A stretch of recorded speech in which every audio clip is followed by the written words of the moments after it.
તો ધીરજ રાખી અને આવતા જતા રહેજો અને હું જે બોલું ને એ જીવનમાં અમલ કરી અને 100 વાતોમાંથી ખાલી 10 પાલન કરો. 10 પાલન કરવાથી ખાલી વિચાર કર્યો કે હા માડી તું જે અમને શીખવાડે છે ને અમે અમારા જીવનમાં પાલન કરીશું. ખાલી જેને સંકલ્પ કર્યો ને એના પડખે હું મેલડી ઉભી રહી.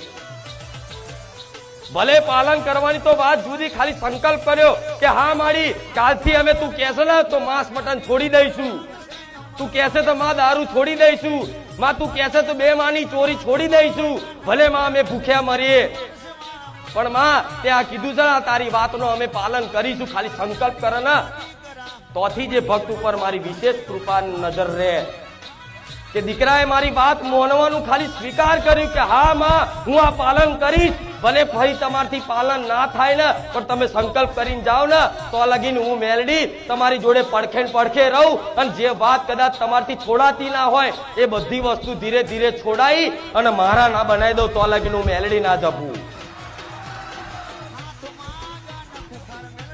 જાઓ એવું વચન આલું છું.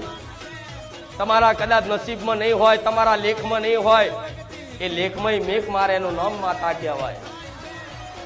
ભલે વિધાતાએ કદાચ લેખમાં સુખ નહીં લખ્યું હોય, આ જીવન દુઃખ વેઠવાનું લખ્યું હશે, પણ તમારી ભક્તિમાં એ સામર્થ્ય છે, તમારા વિશ્વાસમાં એ સામર્થ્ય છે કે વિધિના લેખય તે માતાઓ બદલી શકે છે.